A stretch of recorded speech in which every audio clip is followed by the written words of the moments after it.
अस्सलामुअलैकुम, मैं अफसर मैसूरी। नाजरीन इकराम, मेरी आवाज़ से तुम अपनी भी आवाज़ मिला लो, छेड़ा है मैंने गीत तुम साज मिला लो। मुबारक हो नीरज चोपड़ा। 2016 में अपने करियर का आगाज़ करने वाले 23 साला नीरज चोपड़ा ने टोक्यो ओलंपिक्स में गोल्ड मेडल जीतकर तारीख रकम करते हुए न सिर्फ हिंदुस्तान का सर फ़ख्र से बुलंद किया, बल्कि हिंदुस्तान के बरसों पुराना ख्वाब को शर्मिंदा ताबीर कर दिया है। नीरज एथलेटिक्स में आज़ाद हिंदुस्तान का पहला गोल्ड मेडलिस्ट और मजमूई तौर पर दूसरा गोल्ड मेडलिस्ट बन गए हैं। इस तरह ओलंपिक में ट्रैक एंड फील्ड मुकाबलों में तमगे जीतने का हिंदुस्तान का 121 साल का इंतज़ार ख़त्म हो गया।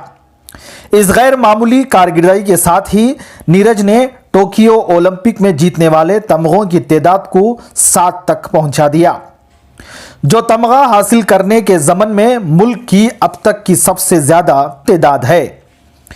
उसके साथ ही 2012 में लंदन गेम्स में जीते गए 6 तमगों के तादाद का रिकॉर्ड भी टूट गया है।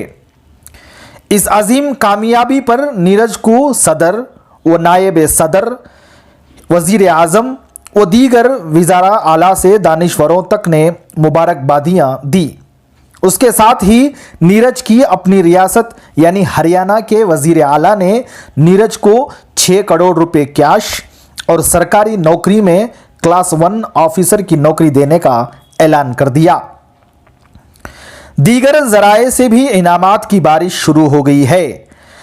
क़ब्ल आज़ाएं 135 करोड़ हिंदुस्तानियों की उम्मीदें नेज़े की नोक पर टिकी हुई थी, क्योंकि सोने की तलाश में टोक्यो पहुंचने वाले बजरंग पुनिया ने कांसी का तमगा जीता था। अदिति अशोक भी गोल्फ में करीब आकर थम गई थी।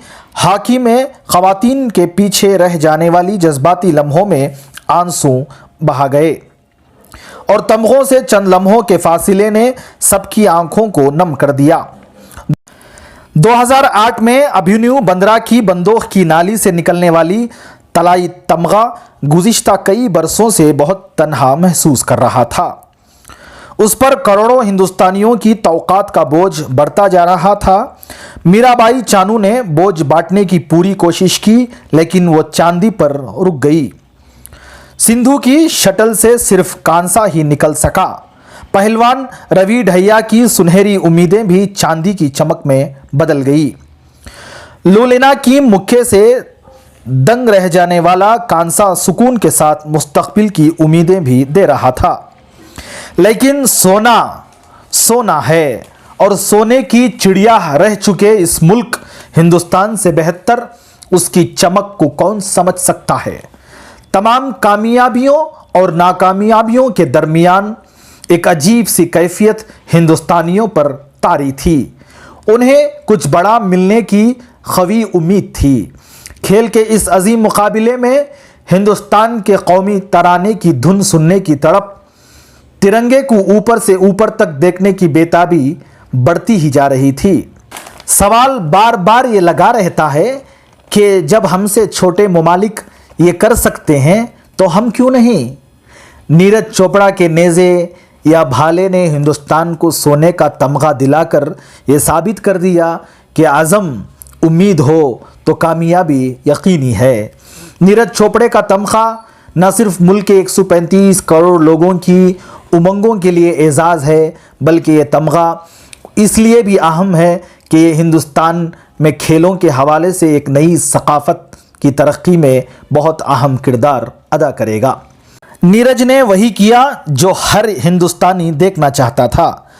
सोने का ये सफ़र अभिमन्यु बंद्रा और नीरज चोपड़ा तक ही महदूद न रहे, बल्कि इस सफ़र को जारी रखने के लिए क्या क्या ज़रूरतें पेश आती हैं उस पर गौर किया जाए। मुल्क के मुख्तलिफ़ खेलों के खिलाड़ियों को दरपेश मुश्किलात के हल के लिए एक लाहे अमल तैयार किया जाए। सबसे ज़्यादा अहम यह है कि ऐसा निज़ाम कायम किया जाए जिसमें हम उन पौधों की शनाख्त करें जो आलमी स्टेज पर छाने के हौसले रखते हैं। उनको सैराब करें, उनकी तरबियत करें, हर एक में सोना जीतने का लगन पैदा करें। हर कोई अभिमन्यु, नीरज, मीराबाई, रवि, बजरंग, सिंधु या लुलेना बनना चाहता है, लेकिन कैसे?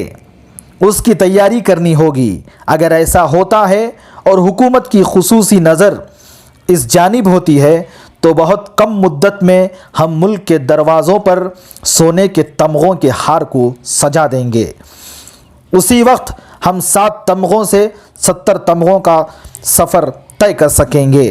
नीरज के नेज़े से निकलने वाले ये नेज़े तवील अरसे तक फ़िज़ाओं में चमकते रहेंगे, नए तमगे जीतने वालों को रास्ता दिखाते रहेंगे और इसका पैगाम नीरज के नेज़े से कई गुना आगे जाएगा।